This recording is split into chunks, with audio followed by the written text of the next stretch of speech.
सज़ा नहीं मिल पाई न फांसी मिल पाई। मैं भारतीय जनता पार्टी से पूछना चाहता हूँ, उस सरकार से, गोमी और बहरी से पूछना चाहता हूँ, उसको कब फांसी की सज़ा मिलेगी?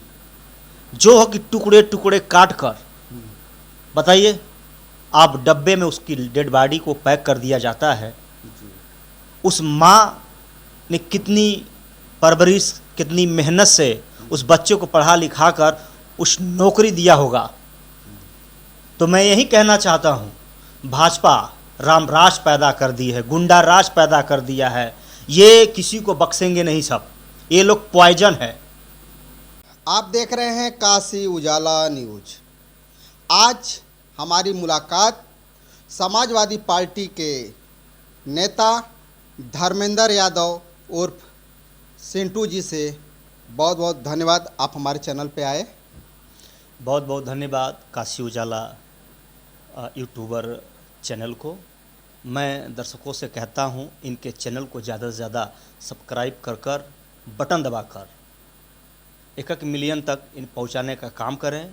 यही लोग ऐसे हैं जो संविधान लोकतंत्र को जिंदा करके सही रास्ता और सही दिशा दिखाने का काम कर रहे हैं।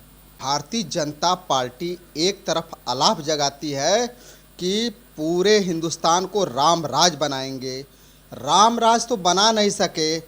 इस वक्त जहां देखें तो गुंडा राज, माफिया राज, बलात्कार यही चल रहा है। क्या कहना चाहेंगे? देखिए, मैं आपके चैनल के माध्यम से मैं यही कहना चाहता हूं कि हमारा देश की स्थितियां बहुत ख़राब हो चुकी है।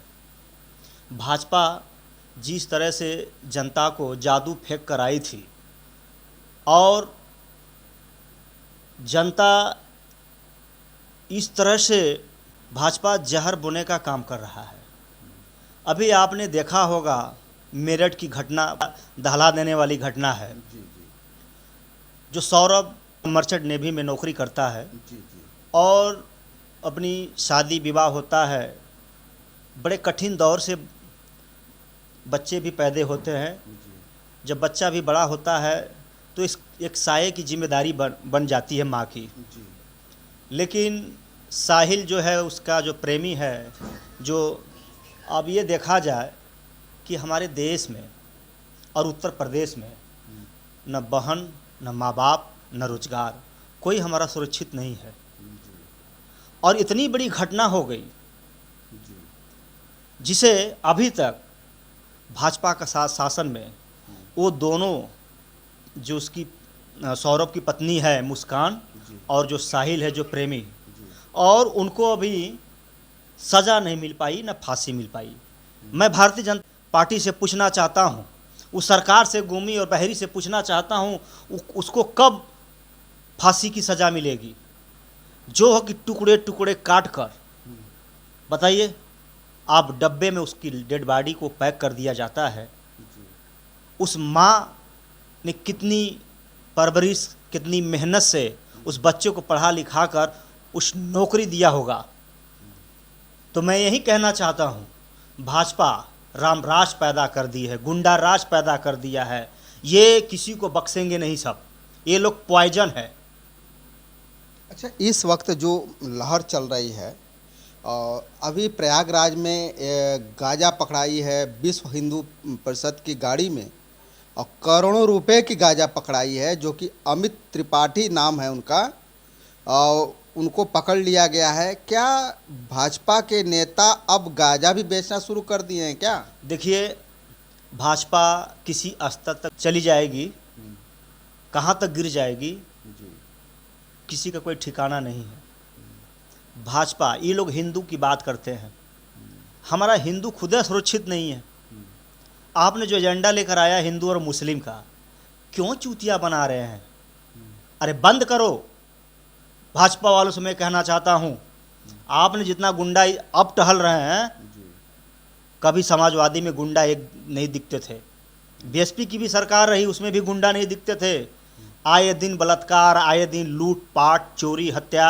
आजकल आपने देखा होगा, छोटे छोटे आजकल इंस्टाग्राम चल रहा है, लोग पूछते हैं कि किस कलर का कपड़ा पहने हैं। बहन बिटिया, जो बच्चे सोचेंगे जरा हम थोड़ा सा उसमें मोबाइल में जाकर कुछ ज्ञान प्राप्त कर लें, जैसे ही आप मोबाइल खोलेंगे तैसे ही वो गंदी गंदी का न वीडियो दिखना शुरू हो जाएगा। तो भाजपा ये जो संस्कार न देकर ये गलत संस्कार दे रही है, जो आने वाली पीढ़ी ये बर्बाद की घड़ियों पे जा रही है। तो मैं यही कहना चाहता हूँ आप सभी जनता और देशवासियों और गाँव वासियों से कि आप अपने बच्चों को मोबाइल से दूर रखें। अगर मोबाइल से दूर रखेंगे तभी आपका बच्चा संस्कार में रहेगा। आप अगर मोबाइल से बच्चों को देते हैं तो ये समझिए कि मोबाइल से बड़ा गंदा और भाजपा से बड़ा गंदा राजनीति कुछ नहीं है। भाजपा इससे मैं निवेदन करता हूँ, अगर ये सब बढ़ावा दिया है, ये रोज़गार छीन लिया, बहन बेटियों की पढ़ाई लिखाई छीन लिया, समाजवादी पार्टी में दवाई फ्री, लिखाई फ्री, सिलाई फ्री, मेडिकल से लेकर विद्या से लेकर सुन कन्या से लेके लैपटॉप तक 100 नंबर से लेके उसके बाद तमाम बहन बेटियों की जो है कि खुशियों की लहर में उनकी 2012 से 2017 में मिल रहा था, वो भाजपा ने छीन लिया है। अच्छा, अभी एक वीडियो वायरल हो रहा है अंबेडकर नगर की, एक बिटिया का जो घर गिराने की बात चल रही थी कि भाई घर गिर जाएगा, तो वो बिटिया एक संकोचवश कह नहीं सकी, लेकिन अपने घर में घुस करके, माने घर के गिराने के पहले ही जा करके कापी किताब जो बैग था वो अपने घर से दौड़ करके निकली है जिस समय उसका घर गिराया जा रहा था। क्या कहना चाहेंगे इस पे?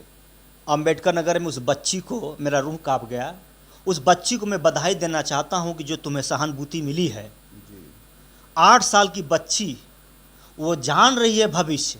ये भाजपा की नीतियों से हर बच्चे जो है कि ज्ञान अनुभव उनका हो गया है। ये भाजपा जब से आई है, ये हमें नहीं, एक एक गरीब को रौंद दे रही है। गरीब को जिसे गिन के हटाना चाहती है।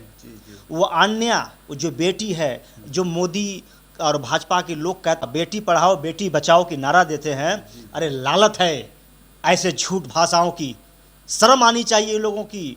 वो 8 साल की बच्ची ने, बताइए वो क्या उस बिगाड़ा था? मड़ई था है? और बगल में कोई बड़े पोस्ट पर हो जाता है, आपको पैसा दे देता है थाना चौकी पे, तो आप उसका घर गिरा देंगे? वो बच्ची भी जानती थी जिस तरह से बुलडोजर से, क्यों नहीं योगी बाबा जो जो बड़े बड़े गुंडा हैं, आए दिन बलात्कार हो रही है, लूटपाट हो रही है, ये इतनी बड़ी हत्या हुई है साहिल घर, क्यों ना बुलडोजर से उनका घर गिरा रहे हैं? आप गरीब को सताते हैं, समय आएगा यही गरीब आपको जवाब देंगे। इसी 2027 में जिसका आपने घर लूटा है, जिसकी माँ का कोख को आपने छुरी भोंकने का काम किया है, यही माँ आपको जो न है आपको बद्दुआ देकर 2027 में समाजवादी सरकार बनाएगी। किसी बहन बिटिया सुरक्षित नहीं है। वो अन्य देखेंगे तो आप भी रोने लगेंगे, आपकी रूह कांप जाएगी। एक तरफ बुलडोजर चल रहा है, एक तरफ बिटिया अपनी कापी और किताब लेकर भाग रही है। उसके पास इतनी अच्छी घर की पैसा नहीं है, उनके माँ बाप की अच्छी स्थितियाँ नहीं है कि वो अच्छे स्कूल में पढ़ा सकें। वो प्राइमरी स्कूल में बच्चों को पढ़ाने वाला वो बाप को मैं धन्यवाद देना चाहता हूँ कि 8 साल की बच्ची को इतनी बड़ी ज्ञान कैसे आया। इस जीवन में, इस धरती में सबसे बड़ा पढ़ाई एजुकेशन है। वो बिटिया जानती है कि आज मैं मड़ई में हूँ, तो आज अगर हम पढ़ लिखेंगे तभी इस मड़ई को हम महल में प्रवेश कर सकते हैं। मैं सलाम देता हूँ बच्ची, तुम जहाँ भी रहो, हम सभी की आशीर्वाद आप पर है। जो हम लोगों के लायक सेवा होगा, मैं उस घर के लिए हम लोग करने के लिए तैयार हैं। अच्छा, लास्ट सवाल हमारा यही है कि क्या नरेंद्र मोदी जी ये राजनीति में जब से आए हैं, एक एक करके सारे लोगों, माने सभी कांटों को निकालते जा रहे हैं और राजनीति को एकदम ध्वस्त कर दिए हैं? क्या कहना चाहेंगे? देखिए, इन्हीं के सरकार में वो कोई नंद किशोर गुर्जर जी, जी जी, अभी आपने वीडियो सुना होगा, जी जब वो परेशान है, जब भारतीय जनता पार्टी के खुद सांसद विधायक नेता परेशान हैं, तो आप इतने से समझ लीजिए कि ये लोग कितने बड़े चोर, बदमाश और लोकतंत्र संविधान को खतरे में डालने वाले हैं। ये न चोरों को सलाखों के पीछे भेज सकते हैं, न गुंडों को ये रोक सकते हैं, और संविधान बाबा भीमराव अंबेडकर जी जैसे रचयिता को ये लोग गाली देने वाले, और लोकतंत्र की जितनी हमारी खूबसूरती कानून है, ये लोग धज्जियाँ उड़ा के रख दिए हैं। ये लोग किसी का मित्र नहीं है। ये जो गुंडा दहशत फैला दिए हैं, आज बहन बेटियां घर से निकलने में डर रही हैं साहब, दिन दहाड़े डर रही हैं, दिन में डर रही हैं, जाना नहीं चाहती हैं स्कूल और कॉलेज में। इनकी ऐसी दहशत फैल गई है। ये लोग एंटी वायरस है, ये लोग जहरबाद हैं। ये लोग शिक्षा की बात नहीं करेंगे, रोजगार की बात नहीं करेंगे, भविष्य की बात नहीं करेंगे।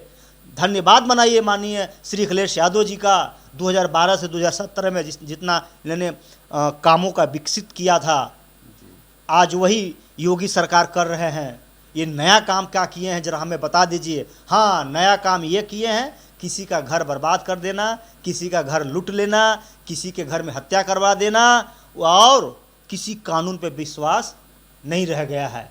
इन लोगों को मैं धन्यवाद देना चाहता हूँ। जिस तरह आप देश को ले जाना कहाँ चाहते हैं, ये सब आज के युग में और युग में और वर्तमान काल में जनता ने समझ चुका है। आपको जल्द 2027 में विदाई करेगी यही जनता। मैं जनता से भी कहना चाहता हूँ कि आप लोगों से निवेदन है, आप लोग जान लीजिए, मेरी माँ, मेरी माता, मेरी बहन, मेरी बेटियों, मेरे भाइयों, मेरे पिता तुल्य, इनको 2027 में इनको दूर करिए। अगर 2027 में अगर ये आ गए तो मैं बता दे रहा हूँ, ये हुकूमत जो हिटलर का था, नीचे बैठाकर तलवार से गर्दन काट देंगे, आपकी कोई सुनवाई नहीं होगी। इनको हटाइए, इनको विदा करिए। ये जब हिंदू का नहीं हुए, न मुस्लिम के हुए, न अपनों के हुए, न किसी के हुए, ये बस कुर्सी के हो रहे हैं। इनको कुर्सी सत्ता प्यारा है, तो हम लोग कुर्सी वालों को प्यार नहीं करता हूँ। मैं सच्चे संविधान, लोकतंत्र, मुख्यमंत्री और प्रधानमंत्री और राष्ट्रपति को पसंद करूँगा, जो हमारे युवाओं के लिए माननीय श्री अखिलेश यादव जी ने तय कर लिया है। धन्यवाद है। यूपी में विपक्ष में चापे हैं, नहीं ये लोग महंगाई चरम से लेके कहाँ से लेकर चले जाते, गरीब के आंख में कीचड़ आता और गरीब बैठे हुए दम तोड़ देता। धन्यवाद मनाइए माननीय श्री अखिलेश यादव जी का कि आज गरीब उत्तर प्रदेश में जी खा रहा है। मैंने कल गया था छत्तीसगढ़ में, वहाँ 94 कुछ पॉइंट पैसा पेट्रोल अरे डीजल है, जबकि वहाँ भाजपा की सरकार है। जहाँ हमारे विपक्ष में हमारे माननीय श्री अखिलेश यादव जी उत्तर प्रदेश में हैं, इनकी हिम्मत नहीं है कि ये जो है कि महंगाई को बढ़ा दें। मैं जनता से कहना चाहता हूँ कि जरा देखो, जरा बूझो और मोदी योगी को विदाई करें। माननीय श्री अखिलेश यादव जी को 2027 में बहुमत से मुख्यमंत्री बनाइए, वही दोबारा खुशी आपका लौट आएगा, वही दोबारा आपका रोजगार लौटेगा, वही भविष्य लौटेगा। मैं यही माता और बहनों से कहना चाहता हूँ और युवा पीढ़ी से कहना चाहता हूँ, जागो, और तभी जागोगे जब भी आपका सवेरा आएगा, तभी आपके नज़रों में समाजवादी पार्टी की सुनहरा भविष्य दिखेगी। अभी हाल में तमाम गोदी मीडिया इसको शो नहीं करती है। जो 3 तलाक की बात करने वाले हैं, आपके चैनल के माध्यम से मैं कहना चाहता हूं, आप वही लोग तो सच्चे लोकतंत्र के सिपाही हैं, यूट्यूबर हैं। अभी हाल में मैं तो नाम नहीं बताऊंगा, 12 साल का बेटा पैदा हो गया। वो बाप न जाने कितने अपने बेटों के लिए, उस बेटे के लिए सपना सजाया होगा। हाल में 12 साल का रिश्ता तोड़ दिया। बताइए, वो चित्रा की बात आप कर रहे हैं। देखिए, मैं नाम तो नहीं लूँगा, मैं तो नाम नहीं लूँगा। देखिए, जज जैसी करनी वैसे भरनी।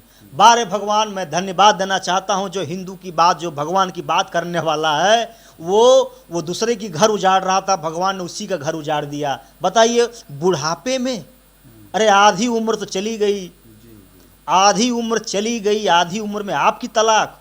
और उनकी हस्बैंड ने कहा कि मैं बहुत जल्द भाजपा की पोल खोलने वाला हूं। आपसे मैं आपके चैनल के माध्यम से कहना चाहता हूं, उस व्यक्ति को उनकी वाइफ ही उनको मरवा डालेगी। आप ये देख लीजिएगा। इन लोगों को सत्ता का सबसे बड़ा पैसा प्यारा है, इन लोगों को लोकतंत्र संविधान प्यारा नहीं है। अरे वो भी खतरे में है जो गोदी मीडिया बात करती है, जो सच्चे लोकतंत्र को नहीं दिखाती है, जो जनता में लूटपाट हो रही है उसको नहीं दिखाती है, उनकी भी जीवन खतरे में है। वो क्या जवाब देंगे जिसका जवाब अधूरा ही। ये सरकार रढ़ुआ सरकार है और सबको रढ़ुआ बनाना चाहती है, समझ में नहीं आ रहा है। ये रढ़ुआ सरकार है और सबको रढ़ुआ बनाना चाहती है। जिसके पास परिवार नहीं रहेगा, आप बहुत बड़ी बात कर रहे हैं। मैं जो कह रहा हूँ भैया, ये लोग रढ़ुआ सरकार है और रढ़ुआ सबको बनाना चाहते हैं। जिसके पास परिवार नहीं, वो परिवार का दुख क्या जानेगा। उनसे पूछिए जो माँ 9 महीने कोख में रखकर उस धरती पर जन्म देती है, न जाने कैसे कैसे बच्चों को पाल पोस कर बड़ा करती है, तब जाके वो 20 साल का पट्टा तैयार होता है। आप लोगों ने तो उनको 1 मिनट, 1 पल में, 1 सेकंड में छीन ले रहे हैं, उनकी जान मार ले रहे हैं। मैं तो आपके माध्यम से यही कहना चाहता हूँ, जो दूसरों को घर बर्बाद किया 3 तलाक का, भगवान ने उसका ही जीवन को छीन लिया। ये तो दिख गया, तुम कितनी चोरी छिपाओगे। जी देखो सच्चाई छिपती नहीं है, चोरी तो आए दिन नहीं छिपती। जी सच्चाई में मेहनत है, चोरी में मेहनत नहीं है साहब। मकान बनाने में समय लगता है, बिगाड़ने में समय नहीं लगता है। जब उन लोगों की शादी हुई होगी तो न जाने कितनी सपनाएं लेकर आए होंगे। बिगड़ने में तो भगवान ने कहा, ले तुम तो दूसरों को घर बिगाड़ ही रही हो, तुम्हारा कौन, तुम्हारा तो ये बिगड़ना भी चाहिए। जी जी तो भगवान ने सही समय पे, सही दिशा पे, सही वक्त पे भगवान ने समाज को दिखाने के लिए ये गोदी मीडिया को, मैं कहता हूँ गोदी मीडियाओं से कि अभी भी आपको मौका है, सही संविधान लोकतंत्र की साथ दीजिए। आपके पास वो ताकत है जो आप दिखा सकती हैं। ठीक है, बहुत अच्छा लगा आपसे बात करके। अगर आपको ये वीडियो अच्छा लगे तो ज़्यादा से ज़्यादा शेयर कीजिए, सब्सक्राइब कीजिए। फिर मिलेंगे नए वीडियो के साथ, तब तक के लिए नमस्कार।